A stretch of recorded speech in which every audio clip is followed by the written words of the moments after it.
going on, everybody? Welcome back to the Going the Distance podcast presented by ImmaculateSports.com. Twitter's at ImmacSports. At Max Sports. TikTok, YouTube, Immaculate Sports. It's episode 260, and another NFL season is upon us. Week 1 in the books. So many crazy comebacks. Just great game after great game. It got better as we got deeper into the week, which is great because I was shocked that we had such great games to start off, even that game in Brazil. But we won't get into it yet. We're talking NFL and baseball today too, Kyle. Yeah, it's going to be a fun episode. Later in the episode, we'll get into our top 15 power rankings in the MLB because we haven't talked about that in a couple weeks.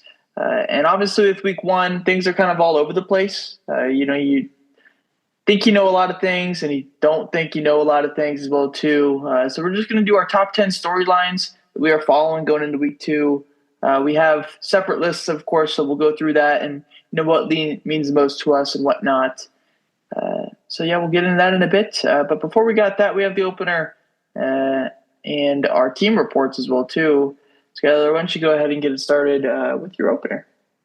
Yeah, the best thing I saw this weekend, non-NFL related, was one of the big college upsets this week. That was the USF Bulls beating the Gators on the road. What a fantastic start to their season. They beat Boise and then come out and prove that it's not a fluke. It's not just about Boise coming to the East. It's about this team really wanting to go to the playoff. They're ranked 18th now after that game. And quarterback Byron Brown looks great. This year he's not injured. He's coming off an ACL. They're already preparing for moving to a bigger conference. I saw today on Twitter, they're talking about bringing in a new AD and paying him a ton of money. So maybe that's a Big 12 team in a couple years from now. I'll keep it short and sweet here. USF plays Miami. That's going to be awesome. If they win, they're going to be in the top 10. Yeah. For my opener, I'm going to the Sunday night and Monday night games that we saw, specifically the quarterback play between those two games. Obviously, the first one, Sunday Night Football, Lamar Jackson, Josh Allen. We expected those two dudes to have big games and big plays and really just wow us throughout the night. Monday Night Football, though, a bit more unsure. J.J. McCarthy in his first career start, Caleb Williams his first start of the second year for him. Of course, both these guys are technically second-year QBs. But I think everybody was excited to watch two young QBs with what seems to be mastermind coaches and what was going to go on there. And I was really impressed with both Caleb Williams and J.J. McCarthy. I know they both had some moments where they maybe didn't make the best plays, but that's what happens with the young quarterback. As a whole, for both those guys, I think it was a positive good for both of them. So I was excited to see those guys, and I'm excited to see them play in week 2 and beyond that. Now moving on to our Raider and Jet reports. We went 1-1 through the weekend. I'll let you go ahead and get it started first here with the Jet report. Okay. So the Jets had an embarrassing finish in their loss against the Steelers, 34-32. They fumble away the game. They lose to their old quarterback. But this time it feels different, because Justin Fields and the run-first offense were unstoppable for 3 quarters in this game, thanks to Justin being smart with the football, the young tackles Fashanu and Membu playing amazing against TJ Watt, and the rookie OC, Tanner Ernstad. His game script was great. A lot of people were worried. He's the youngest play caller in the league, but got to remember, that's the understudy of Ben Johnson, so he's got a couple tricks up his sleeve too. And it was just refreshing to have 3rd and 2s every time instead of 3rd and 14. We didn't punt once in the first half. There are a lot of things to work on here if we want to actually make an impact on the AFC in the next couple of years, penalties and fumbles, but it's hard not to be encouraged by this start. Nobody wants to talk about the coaching when it comes to quarterbacks. One of our friends who will remain nameless tells me Bryce Young's a superstar while Justin Fields and Herbert are washed. But that's not what this is about. Let's go get some safeties who can actually tackle and not give up 34 points. And then we can talk about being a serious team, but a pretty encouraging first game. Yeah. On to the Raiders. And the first game for the Raiders went really well. 1-0 going into New England in a game that we were the underdogs and getting the victory. Geno Smith, his first game as a Raider was obviously a big storyline coming into this one. He goes 24 for 34, 362 yards, the most passing yards of any quarterback in week one except for Josh Allen, a touchdown and an interception. I thought he looked great. It felt like the first time in like 4 years that we've had a quarterback that is capable of winning a game for us rather than just not losing it. Geno went out there, made a ton of good throws in a tough playing surface in New England where it was raining the whole game. And I thought it was super impressive. And I've seen a lot of stuff on social media as well, too, that say it's not just me and that observation, but a lot of people really do think he had a good game. And I do think that as well, too. Rushing attack, only 24 yards or 24 carries for 56 yards as a team. Ashton Jeanty obviously led the way there, 19 carries, 38 yards, only 2 yards per carry. But he did get in the end zone. And like I just said, the playing surface was so rough. He was just trying to hold on to the football in a late game. I'm not too worried about it. I saw a stat that said he only had 38 rushing yards, but he had 44 yards after contact. So that tells you how the offensive line was in the rushing attack. Passing wasn't as bad, though. I think there was 4 sacks, but I thought Geno did a good job of getting out of it and gave him some adequate time in most of the situations. The receiving attack was really good. Brock Bowers only played about, say, 3/5 of the game. He goes 5 catches, 103 yards with a long of 38 on 8 targets. And once he was out, and even when he was in, Michael Mayer stepped up. He had 4 catches, 38 yards on 4 targets. For Michael Mayer, had the third most targets out of anybody on the team. Jacoby Myers, the consistent Swiss Army knife on this offense, had a big game, 8 for 97, 10 targets. Held on to the ball in rough conditions as well, too. Trey Tucker caught a touchdown to start off the game. Dante Thornton caught a big pass to end the game. Jack Besh had a reception in there as well, too. So the offense looked about as good as I wanted it in the first game of the season. I knew there was going to be some mistakes with Geno. That's kind of just what he is. He's a gunslinger. But obviously a lot of pluses that came with that.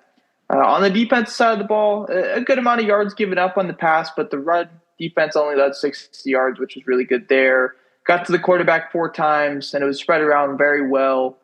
Tyree Wilson got home. Malcolm Kuntz got home in his first game in over a year. And Max Crosby got home as well, too. Besides sacks, they also forced an interception, which was picked off by Isaiah Palamau, which was really kind of the big turning point in the game, I'd say, and momentum shifter.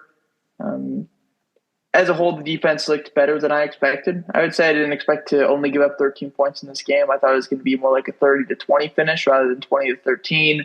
But I'm happy with it. I thought the defense looked good. Obviously, a long ways to go for the corners. Caillou, Blue Kelly, and Eric Stokes being your opening day starters is not pleasant, but they got the job done. And it's on to week 2, Monday Night Football, with the tough test in the Los Angeles Chargers coming into Las Vegas.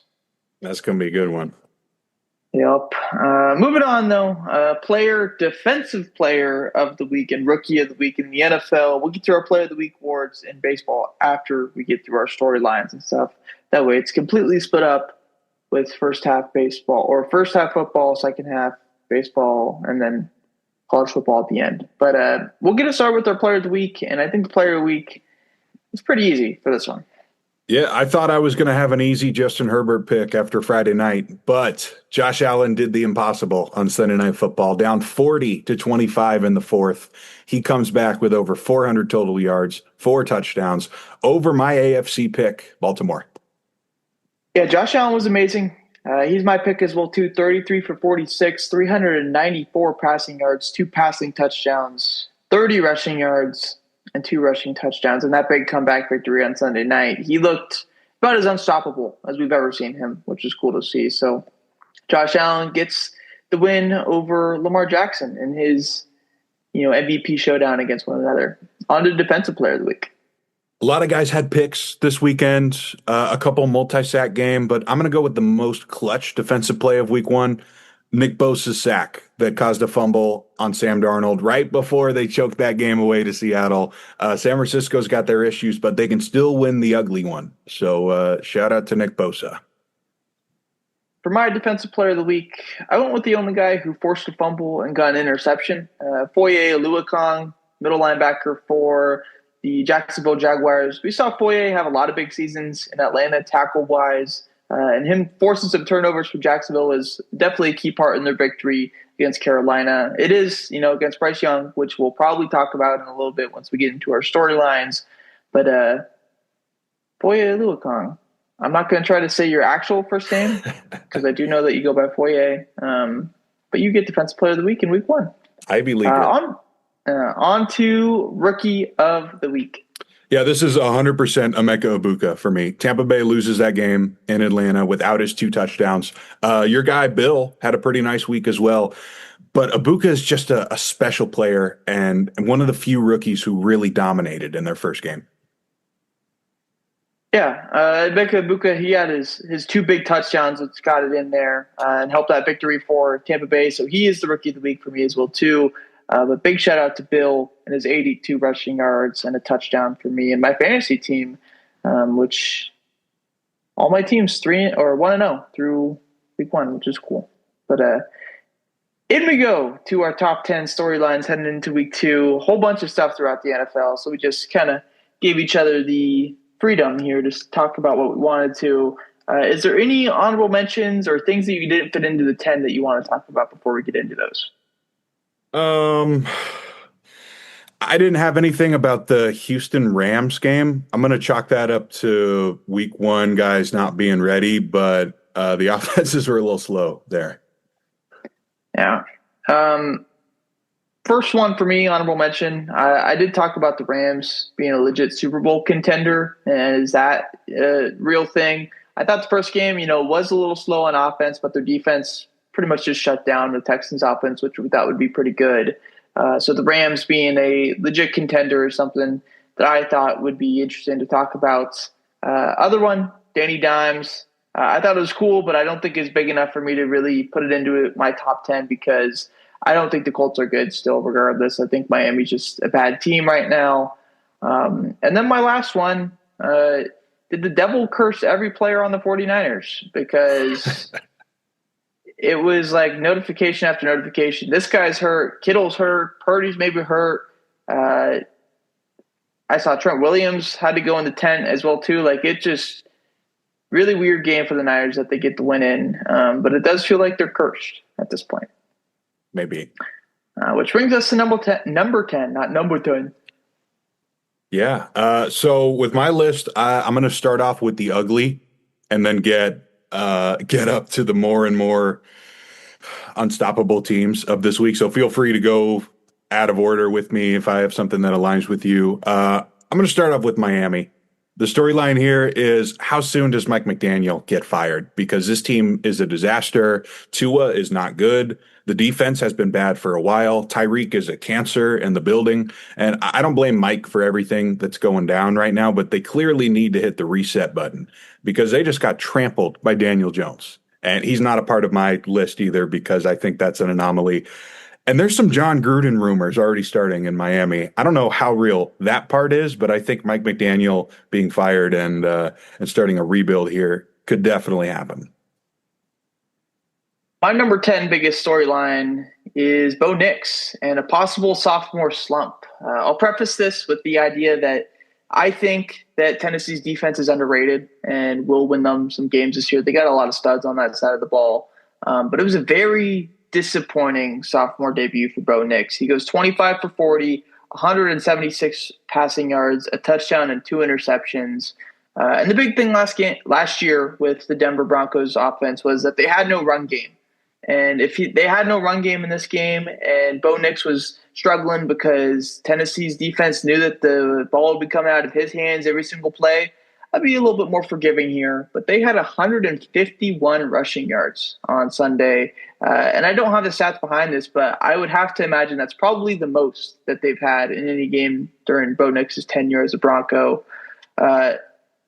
They got the win, which is obviously the big thing there. But I am slightly concerned for him in what would be, a big test in future games against many of the teams that you'll play in the AFC with how good that is as a conference. It's not higher on my list because they did win, though. So, if they lost to Tennessee, it'd probably be like 3 or 4. But a win, you can kind of breeze past it, and that's why it's at number 10. Number 9. Yeah, I also left the Broncos off, even though watching this game, I was thinking the same thing. Like, they need to hand the ball off every single play, and they are going to be completely fine. But they did win. So we'll wait till next week, I guess, if they lose. My next ugliest storyline is going to be from the Commanders-Giants game. When are they going to start Jackson Dart in New York? Russell Wilson looked pretty rough. And then the Giants media team did not let Dart talk during his scheduled time, which is illegal, by the way. So a lot of weird stuff going on with the Giants. I understand that Dable's coaching for his job. He's not going to like throwing a rookie in there, but he's clearly got more juice than Russ does. And we saw J.J. McCarthy last night. Some guys just need one half and they can figure it out. So I really don't know what's going on with the Giants. Almost as ugly as the Miami situation. My number 9 is Justin Fields. Hey. I didn't know exactly what to say, so I just said Justin Fields, ... finally, ? I'll start off with the stat line. It wasn't ridiculous, but it was solid. 16 for 22, 218 passing yards, touchdown through the air, 48 rushing yards, and 2 rushing touchdowns. But it felt like it was the first time in an NFL uniform that he's looked comfortable and control while playing quarterback. And that's a complete rarity. When in college, this guy looked like he was going to be the next, I don't even know who to compare him to, but he looked really damn good in college. His speed and quickness was utilized. He found a consistent guy to go to in Garrett Wilson, which I think was big. And it really felt like we were back to watching Ohio State Justin Fields, who would just have this complete control over games no matter what the defense was doing. I forget, maybe it was Clemson or whoever they were playing in the college football playoff, and he just had they put up like 50 points on offense. He was throwing the ball all over the place. He was running when he needed to as well too. And it felt like we saw a glimpse of that this past weekend for the Jets and Justin Fields. And that's a good sign for a quarterback who still obviously has the potential to be something if he can figure out the consistency part of it. Number 8. Yeah, for the first time in a long time, I don't think I'm the only one asking this question because you just did. Wait, is the Jets offense actually good this year? Is this possible? They wanted to pound the crap out of the ball in the run game right behind Olu Fashanu. They did it. It worked. And if they can have a similar game against Buffalo this week, win or loss, I think that would imply that the young offensive coordinator outcoached another defensive-minded head coach. And I'm not talking about playoffs here. I'm just talking about more than 16 points in a game constantly. That is what we want to see. We can figure out the rest later, but Justin Fields was in complete control in that game. He didn't get sacked one time. He didn't throw a stupid pick. It was crazy as a Jets fan. Like I said, I'm not even upset that they lost because this is what we've been praying for years. Number 8 for me is the Texans' O-line struggles and how much that can limit them as a team. This isn't higher on the list because I do think the Rams' defense is really good and is going to result in a good amount of games ending up like this where they just don't score as many points as what you expect them to do. But a bad O-line for Houston is like so detrimental to this team. CJ Stroud going into year 3 at this point. Nico Collins being there that whole time as well too. I know the run game is interesting, but the defense is good, and you could really make a case for, if they have a good O-line, this team can win the Super Bowl. That's how high it could possibly go. But I think we saw in week 1 that if they play like this, there's just no chance to beat good teams. There's only 3 sacks on CJ, but it felt like he was fighting his life or fighting for his life this entire game. Again, not higher on my list because I do think the Rams defense is really good. And this was like the last thing I have on here. It was like a medium storyline for me. Top 7, I would say, are high tier storylines. Okay. Which brings us to number 7. Yeah, back to your point on Houston, the only reason I left that game off for offensive line purposes is because Laramie Tunsil looked pretty bad for Washington. So maybe they're onto something. Maybe they knew this was just going to be a chalk it up year. We'll draft a guy in the 3rd and we'll play a veteran and we'll split them 7 games each. just a weird situation in here. I'll get to them later. We'll talk about Houston, Tampa later in the show. But with my next storyline, I have Bryce Young. It's just not a good quarterback. I reminded everyone last week that Bryce Young got benched less than a year ago. Why wouldn't that happen again if they start off terrible again? 150 yards, 2 bad picks in Duval. If they can't match Cleveland's offense against Cincinnati, what they did against Cincinnati this week, Carolina's going to be in some serious trouble. My number 7 headline is also about Bryce Young, and is it time that we finally declare Bryce Young a bust? He still plays like it's his first game as a rookie, and I know we saw glimpses of last year of him maybe starting to figure it out at the quarterback position, but this first game against a Jacksonville team is obviously improved, but still, maybe 500 type team. There's good reason to expect that, if he has a good game here, he's going to be legit. If he has a bad game here, it's the writing on the wall is going to be coming for him. He goes 18 for 35, 154 passing yards, a touchdown, and 2 interceptions. Another interception in there that was a terrible throw that did not count. He had a ton of throws that just made you hold your breath when it was in the air. And again, this Jacksonville defense is not good enough to hold you to 10 points. Maybe it's a bold prediction now, but this will be the lowest amount of points that the Jags allow on defense the entire year, most likely. And I think it's time Carolina is starting to look in other directions for a long-term quarterback, whether that be the draft or whatnot. But I think Bryce Young's going to put them in a spot where they probably have a good chance to take the quarterback pretty high. Number 6. With my next storyline, I need to apologize to Geno Smith.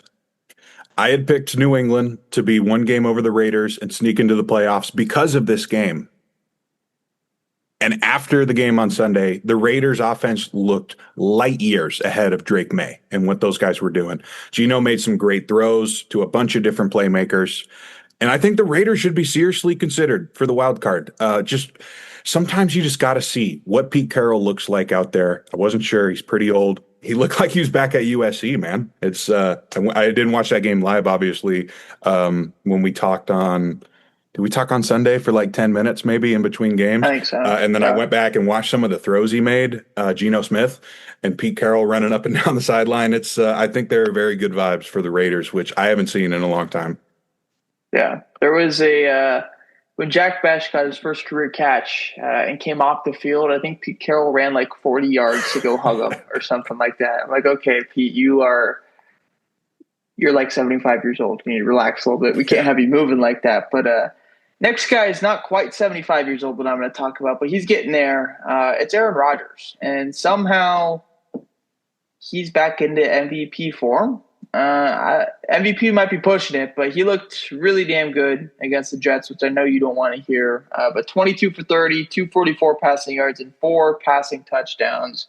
He looked comfortable. He moved well enough for a 40-year-old.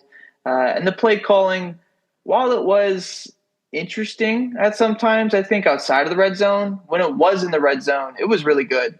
4 for 4 in the red zone in this game, obviously all converted into Aaron Rodgers passing touchdowns. But he was good. He was dominant. Felt like he was very prepared for this game. Maybe with him concerned for like lack of focus later in the year as storylines arise and whatnot. But as we know with Pittsburgh and Mike Tomlin, really good at silencing the narratives and stuff like that. So maybe Aaron Rodgers is back. I'm curious to see what his preseason like MVP lines were. I mean, it'd be ridiculous if he puts us up for another 17 weeks or whatever. But I mean, at this point, he's got to be up there in like the top 5 for week 1, which is doesn't really mean much, but it's better than him, going 1 for 18 and having 4 passing yards. On to number 5. I think so. But before I move on, though, with Aaron Rodgers, the biggest thing I noticed was he got absolutely cracked a couple of times by Quinnen Williams and got right back up like nothing bothered him at all. And that's not the same dude I saw last year. Last year, he was still hurt. And so maybe there is something to this. Maybe there is. I didn't include it because in my mind, I'm like, dude, they're going to explode again. I just know it. Arthur Smith's going to punch somebody and maybe Caleb Johnson. We'll see. But my next Caleb Johnson storyline, needs to get in the fucking game, though, is what I yeah, need. he was I returning need Caleb kicks, Johnson. dude. Yeah, That's for a 230 pounder. What the fuck? I need him running the ball in I form. Yeah. Okay, but the actual storyline I have is a good one. I'm sure you got something on him too. JJ McCarthy. He started off slow, like I thought, but it only lasted 2 quarters, and he showed some insane mental toughness. That's something you can't really teach, and I think he's going to be fine. The team around him is just way too good. There were a lot of haters in our group chat last night, and I did pick the Bears to win, but it was a classic Bears choke. And I did pick Minnesota to make the playoffs at least, so I'm not going to be too hard on myself. It just only lasted 2 quarters instead of 4 games, and JJ McCarthy snapped right out of it, started finding other JJ, Jettis. And I don't know. It was so weird. Even at the end of the first half, I saw Jefferson try to catch a ball with his chest and drop it. And I was like, dude, I have never seen him do that before, ever. And then second half, they were perfect. Yeah. I'm going back to that game, but for my number 5 storyline, I'm talking about Caleb Williams. And my question here is Caleb Williams a true franchise quarterback? Because in my eyes, I thought he looked very good in that game against Minnesota. I know there was some streakiness, which is usual for a young quarterback, but he moved well in the pocket. He spreaded the ball around. He took what Minnesota was giving him. And it just felt like he was able to make the play that he needed to make the majority of the game. And it's saying a lot for going against a Minnesota defense and Brian Flores, coordinator, who just give rookie quarterbacks and young quarterbacks in general fits and send the blitz and do all these crazy wonky things that you can't quite prepare for. Caleb Williams looked prepared, and even when he wasn't prepared, he made enough plays with his feet to get what he needed. I know it didn't work out into a victory, but I was impressed in his first game under Ben Johnson, and I think there is going to be something there for the Bears. I got a Caleb Williams prediction. Sean McVay is going to love him in a couple of years. Okay, that's crazy. Does that mean Sean McVay goes to Chicago? Probably not, but we got to see how the season finishes out. On to number 4. For the next one, Justin Herbert. He just outdueled Mahomes in Brazil, and this might just be one of those crazy divisional matchups. But there's a chance that this guy really could take the next step to stardom. He's always had those physical tools to be great, but Harbaugh never really trusted him to take over until this Kansas City game. And he did. He did it against Kansas City. They barely ran the ball. Justin Herbert was running mostly for them, and they look way better than Denver so far. And a lot of people, including me, had Denver over them. I don't know, man. It could have been one game, but Denver and the Raiders, those are going to be some insane matchups and probably high scoring too against the Chargers. Let me right into a good point here, because my number 4 is, can the rest of the AFC West compete with Kansas City this year? Denver, Las Vegas, Chargers all win, of course. I know Denver didn't look the greatest, but they did win the game, which matters. Kansas City kind of looked rough. Their defense looked vulnerable. Their offense looked injured. Now with Xavier Worthy out for maybe a couple of games here, Rashee Rice obviously still out 5 more games, and Travis Kelce, besides a touchdown, looking very old.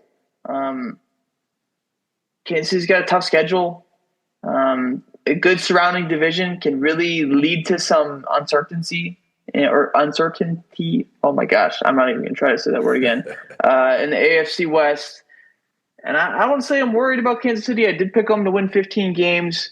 But that does feel, at least through 1 week, like there could be a possibility that we see another team compete with them for the division for the first time in like 10 years. And I think that's saying something. That's why that's number 4 on my list.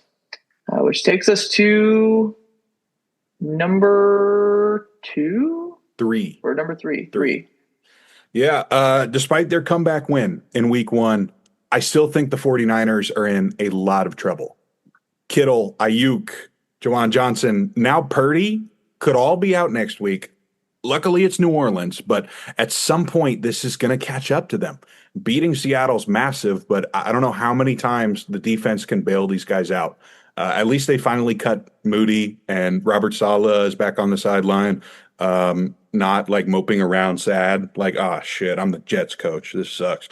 Like he's happy to be there this time, and it's going to be really close in the West for sure. And like I said, upper hand on Seattle for now. I still am a little worried. My number 3 is going to be the biggest ugly one, and it's Miami. And their need to completely blow it up, maybe here. It was the only game in week 1 I felt like that was over from the get-go. We're done in the first quarter.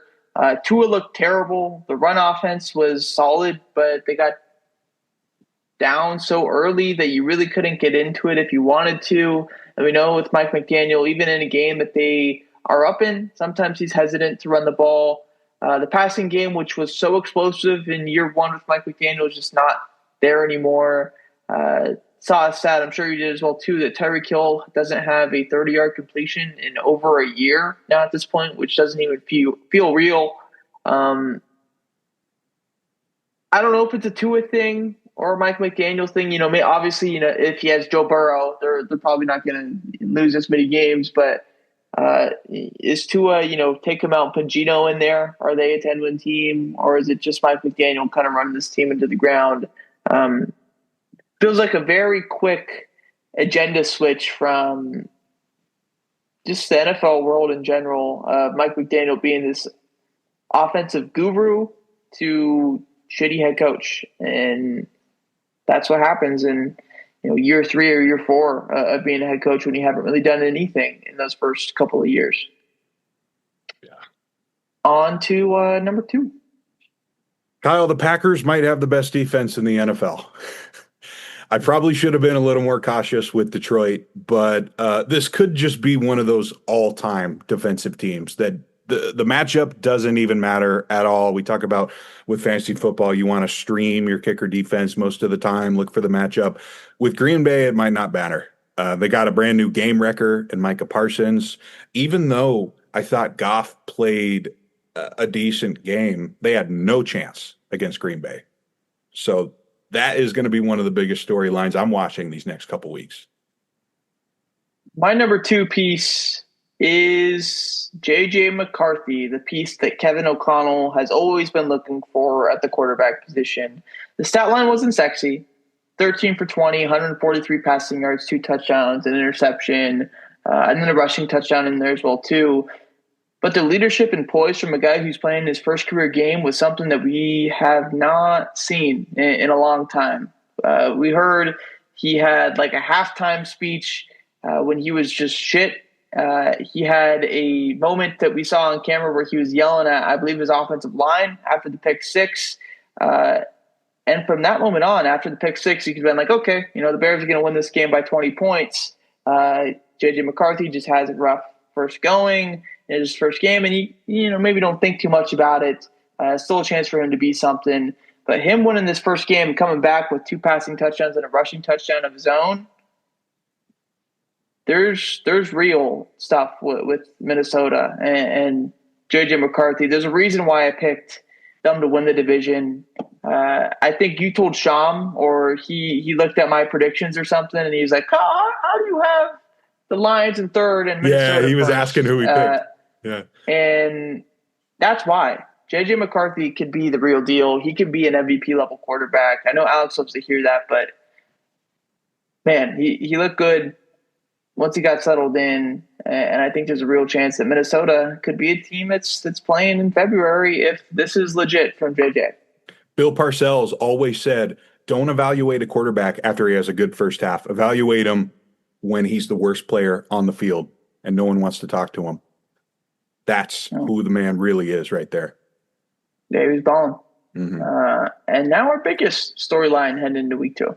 Yeah, I'm going with Josh Allen as the best player in the NFL. And I should be worried about taking Baltimore on my AFC bracket last week. And yes, there's another chance here that this was one of those crazy situations where a first ballot Hall of Famer, Derrick Henry, fumbles to lose the game. Shockingly, he's a literal machine, and this is the first screw up I've seen from him in probably 10 years. But this is still one of the craziest comebacks I've ever seen in my life. A huge statement after everybody just watched Kansas City lose. And like you said, they looked pretty vulnerable, at least in Brazil. We'll see how they look in the United States next week. But Buffalo, man, I can't believe we're playing them right after that, too. Maybe that's a little better than playing them after a bad loss. But still, that is the most dangerous team offensively in the league. My number one storyline heading into week 2 is a bit different, and I'm talking about Detroit. And are they in serious trouble without their coordinators? On offense, play calling looked stale. It looked boring. They went 5 of 15 on third down, 3.8 yards per play on offense, and also 2.1 yards per rush. They went 1 and 4 in the red zone and touchdown conversion rates. And I know, Green Bay has a really good defense, but I still thought Detroit would at least make this a game, and it never really was. On the defensive side of the ball, the Packers' offense looked pretty vanilla. They didn't really do anything crazy. And Detroit still looked unprepared for this, which shocked me because that never was really something that you saw with the Aaron Glenn-led defense. I know in the game against Washington in the playoffs, you can call that unprepared, whatnot. But I still feel like they tried to do things in that game, and it just didn't work. In this game, they didn't really try to do anything, and they kind of just let the Packers do what they wanted to do to them.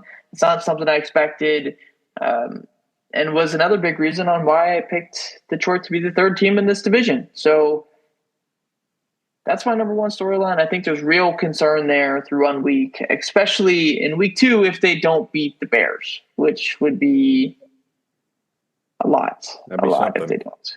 Yeah. Anyways, we are done with the NFL for now, and we're moving on to baseball. We're doing our player, pitcher, rookie in the week here. So who's your player of the week in the MLB? I'm going to go with Matt Chapman. 9 for 18 this week. That's good for a 500 batting average. 3 homers, 2 doubles, 1,700 OPS, only behind Vlad Jr. for that scorching hot Giants lineup. So once again, we got another Giant in the Big 3 awards. You said my player of the week right there. Vladimir Guerrero Jr. goes 10 for 17, 3 doubles, 2 homers, 4 RBIs, 1,700 OPS for the best team in the AL right now, record-wise, Toronto Blue Jays. On to pitcher of the week. Yeah, this was kind of the week of the pitcher. So many no-hit bids. I'm going to give an honorable mention to Glasnow, Sassoni, and Yamamoto, and give the pitcher of the week to Kyle Freeland of the Rockies, the highest game score of the week because he went 8 shutout, 10 Ks, no walks against the red-hot Padres. Every game counts in that NL West. And to come back from the dead here, Kyle Freeland, and shut down a rival, I thought was pretty awesome. I did go Tyler Glasnow for my pitcher of the week because I felt it was the most dominant performance. He goes 7 innings, no hits, 1 earned run, 2 walks, 11 strikeouts just last night. I know it was against the Rockies, but Rockies' offense isn't terrible. Tyler Glasnow was dominant and is going to be a big part of the Dodgers team if they want to make a run deep into October again. On to rookie of the week. I'm going back to the Miz, Jacob Mizorowski, another dominating start against the Pirates. 7 innings, 1 run, 8 Ks. That's all you can ask for from a rookie who's been battling injuries. Back just in time to tip-top shape right before the postseason. Yeah, easy choice for me here. I go Miz as well, too. Jacob Mizorowski goes 7 strong innings, 3 hits, 1 earned run, 2 walks, 8 Ks against the Pirates, but still dominant. I believe that's the longest outing outs-wise of his short, young career. Now on to our top 15 power rankings. Any teams off the rankings or outside of the 15 that you want to talk about? I'm dropping Kansas City. They just haven't been scoring runs this past month, basically. I dropped Kansas City, who was 13, and I also dropped the A's, who I had as 15 as my bold pick in there. But on to number 15, the team that just barely made the cut. At 15, I got the Cincinnati Reds. They're dropping down a couple spots, and I was just about to drop them out of the whole race here, but they looked pretty good against the Mets. They won 2 out of 3, so they make the cut. A dark short chance, Jesus, dark horse shot at the wild card still here, so I'm going to keep them alive in the top half of the league. I have Cincinnati as my number 15 team as well too. They moved down one spot for me. They go 4-8 over this stretch. And something that's interesting when we do this is that there is only 12 teams that make the playoffs in the MLB. So we have 3 teams every week that aren't going to make the playoffs. And I think Cincinnati right now isn't a playoff team for me. But they still make the list because that's just how baseball works. They go 4-8, don't play the greatest week, but are still in it. On to number 14. At 14, I'm going to keep the Texas Rangers where I had them last time. 9-3 over the last 2 weeks, though. Only a game and a half back of Seattle. They've proven they can win in the AL West when it matters, so I'm going to keep them alive in the hunt. Number 14, moving up from unranked, is where I slot the Cleveland Guardians. They post the third best ERA in baseball over this 2-week stretch. Go 9-4 up to 73-70 now, 2.5 games out of a wild card spot in the AL. On to 13. At 13 is an unranked team for me, but it's not Cleveland. This is where I'm going to put San Francisco, just outside of that top 12. But they did have a ridiculous stretch here, 10-3 over the last 2 weeks, 29 homers over that span. That's incredible. 7 massive games left against the Dodgers. Number 13 for me is where I slot the Texas Rangers, who were unranked for me. When Nathan Eovaldi went down out for the year about a week and a half ago, I think it was easy to say, okay, Rangers are done. See you next year. Yeah. They go 9-3 in this stretch. Post the 6th best ERA, 6th best WRC plus, one of only 3 teams in the MLB to post top 10 in that category, in those categories over the last 2 weeks. 75-70 now, game and a half out of the AL wildcard spot, just behind the Seattle Mariners, who maybe they still have some games with. I don't know. I need to check. Number 12. At number 12, I'm keeping the Mets at 12. It feels like they've been playing 500 ball for the entire second half. They'll destroy the Phillies and then get smacked by the Marlins. They'll shock the Tigers and then choke against the Reds. So I have to keep them outside the top 10 at this point. Number 12 for me is where I call the New York Mets, who have not moved at all for me. They go 6-7 during this stretch. They post the second best WRC plus in the league, but the pitching options are a lot right now. They've called up Sproat. They called up Jonah Tong. They've called up Nolan McLean. And while I do think all those guys are good options, it does look a little desperate from the Mets right now. They're on a playoff spot, but the Giants, just 3 games back, are right on their heels.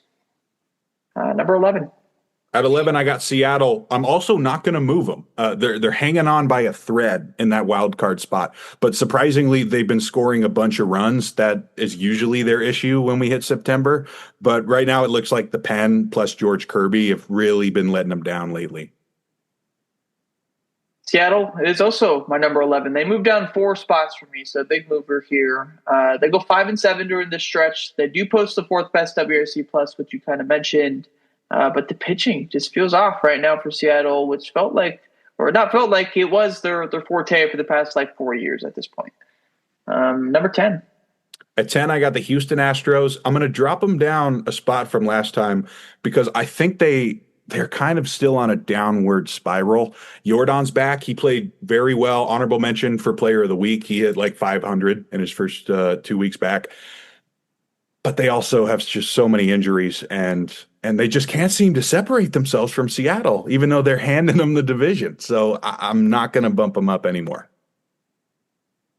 Number 10 is where I slot the Chicago Cubs. They moved down 5 spots for me. They go 5-8 here, which is pretty rough.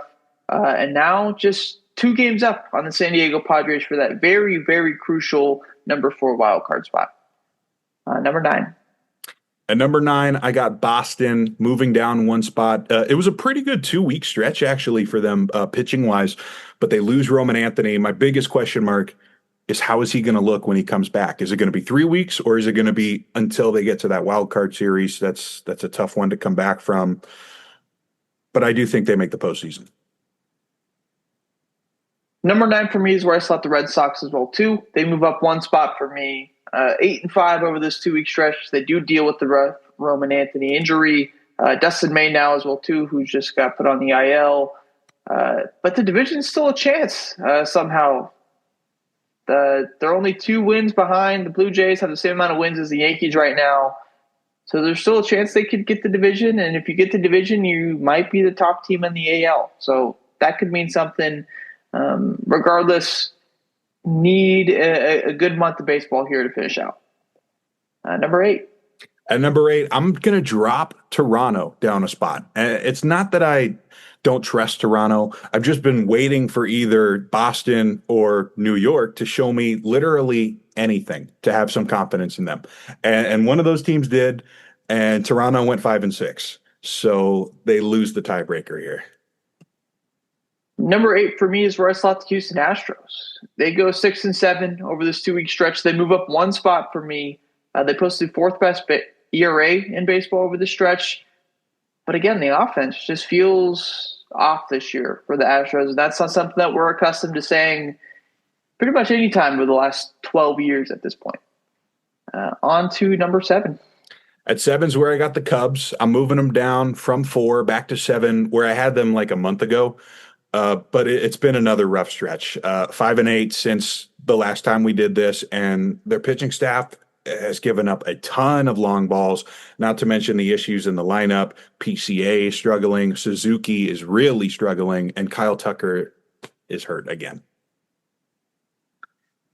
Start spreading the news. The Yankees move up 4 spots, remain into the number 7 spot. They go 9-3 during this 2-week stretch, post the 2nd best ERA in baseball, the 5th best WRC plus in baseball. They're balling right now, and they currently hold the number 1 spot in the AL wild card and are just, I think, a game and a half behind the Blue Jays right now for the division.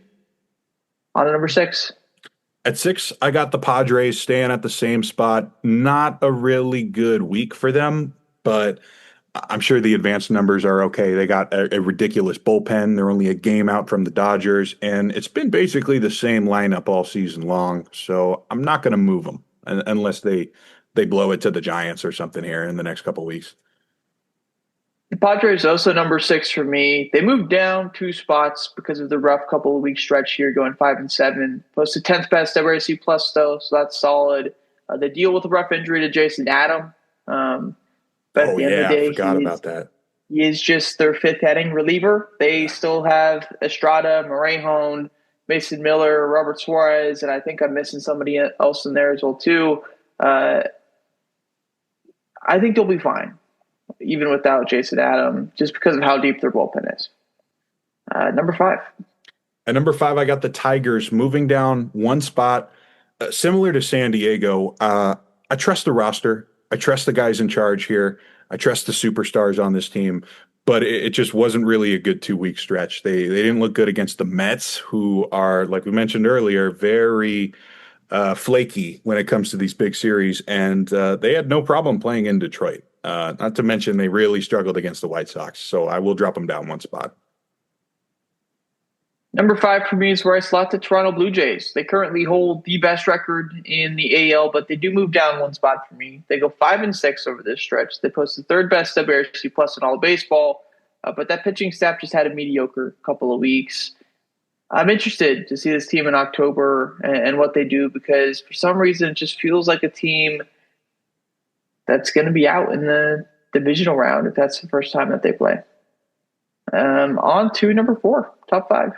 At number 4, I got the Yankees moving up from 10. I did it. I hinted at it. I just needed to see literally anything from these guys, and they ripped off the 2nd best run of this 2-week stretch. Only the Giants were better, 9-3. And they've played playoff caliber teams this whole time too. I thought they looked really good against Toronto. That's why I gave them the edge there.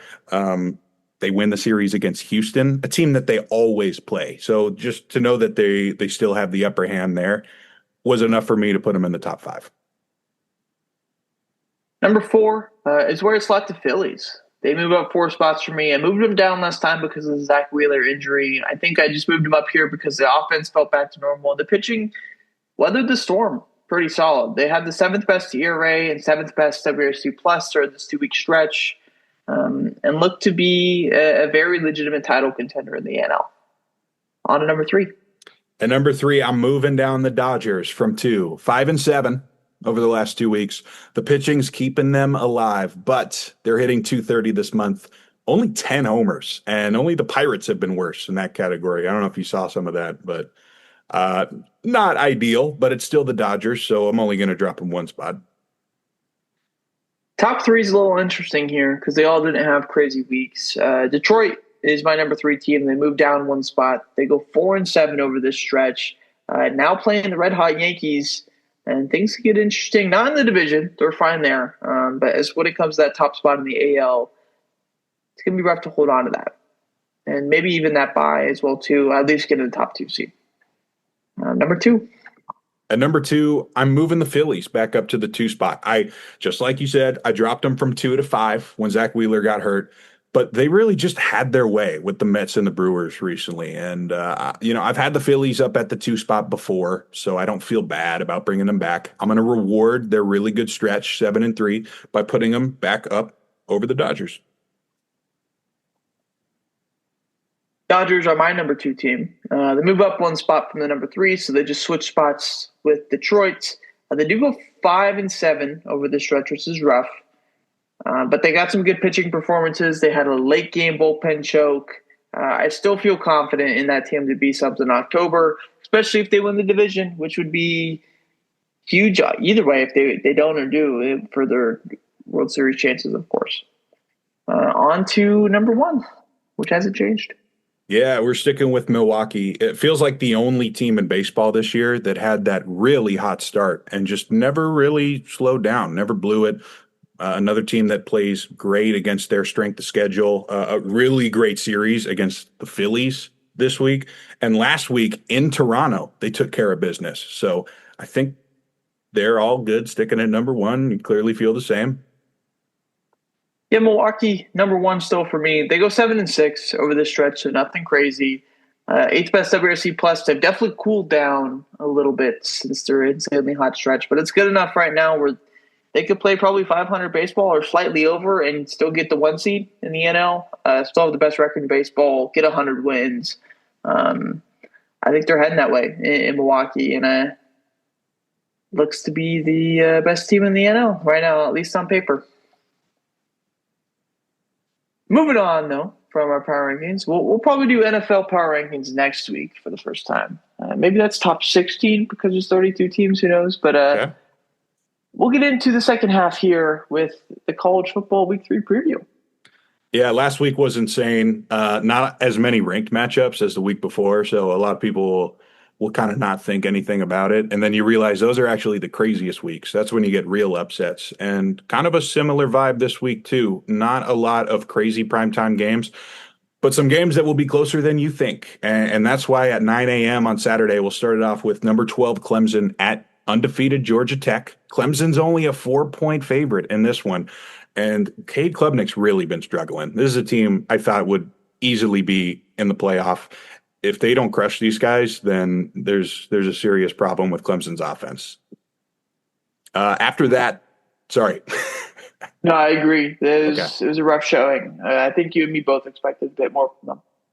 And maybe because there was like a 2-hour delay against Troy, that was the problem. But still, like, the great teams don't make excuses. And one of those great teams is Georgia, number 6 in the nation. They're going to number 15, Tennessee. Super excited for this one. One of the first major SEC battles. Tennessee's got a quarterback from Antioch, California, Joey Aguilar. Looked really well, but it's hard to give them any Heisman talk yet because they haven't played anyone. Georgia is somebody, and neither of these teams have really been tested on offense yet. This is going to be exciting. Whose defense is better? Can't wait. Maybe the best game with the most implications outside of the SEC is going to be South Florida at number 5, Miami. I'll talk more about this when we get to my layup here in a second, but I got to say, if they're going to handle Florida that well, I can't see how Miami's going to be any different with Carson Beck. But either way, I'm a fan of the underdog, the guy with no shot. That's South Florida this year. And even though they beat Boise, I'll be a fan. Sure. LSU plays Florida. Maybe Florida gets some redemption, but I really am not worried about Garrett Nussmeier this early in the season. They should win by a touchdown. And then the last game I want to talk about, two teams that seem to always play each other early in the season. Number 8 Notre Dame is hosting number 16 Texas A&M. Another situation where Marcel Reed has a lot of Heisman hype for Texas A&M, their quarterback. But now they're facing a real defense, Marcus Freeman and Notre Dame. They're 0-1 after losing to Miami. If they start 0-2, they're cooked. So they really need to win this one. And I'm excited to see what happens. Early season must-win game. That's what we like in college football. Yeah. Makes things fun. Mm-hmm. Anyways. Too early for Heisman watch. Too early. I want to see one more week. That's fine. Yeah. Moving on to our layups bold predictions. It was a rough week last week because it was such a wonky week one. I had Cincinnati minus 4.5 versus Cleveland. Ended up being like a 1.5 point victory, or not 1.5, 1 point victory. I don't think they're splitting points yet in the NFL. For Skyler, he had Arizona minus 6.5. I believe they won by 7, so we're good there. That's why they make the lines that way. This week, I have the Bears plus 5.5 versus Detroit. I talked about the Detroit coordinators being an issue for me. I talked about Caleb Williams having a good first week and what I think that means for him long term.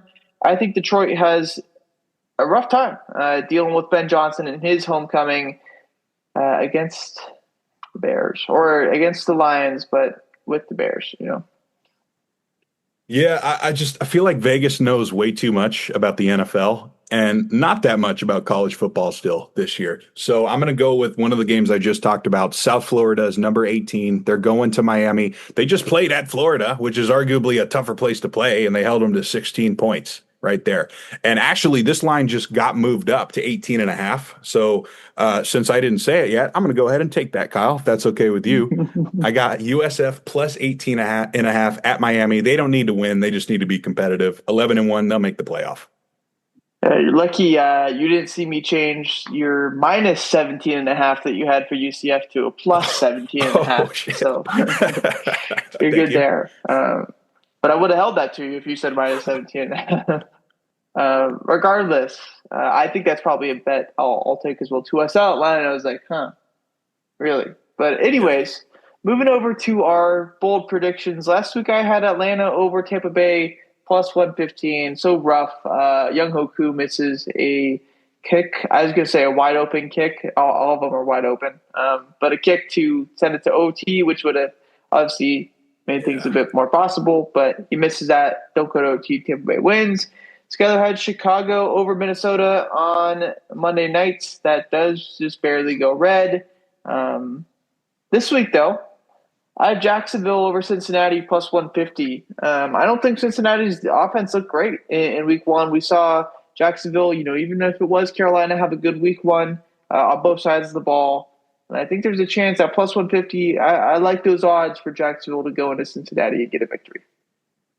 I have a very similar strategy here with my bold prediction. I'm going to take Tampa to beat Houston on the road on Monday Night Football in the Dome. And every year there's one team that comes out really slow on week one, and then the next week they score 40, and we completely forget about it, and they're fine. I don't think that's going to be Houston. Talked about it before. They got issues, man. They can't run the ball, and the O-line already is missing their best player, and maybe franchise history on that line if you don't like Orlando Brown. But anyways, we don't need to get into all of that. Tampa Bay. Baker Mayfield on the road. He just can't wait to go on prime time, man. So I'm going to take the Bucs. Is it prime time, though, if it's at 4 o'clock? East Coast?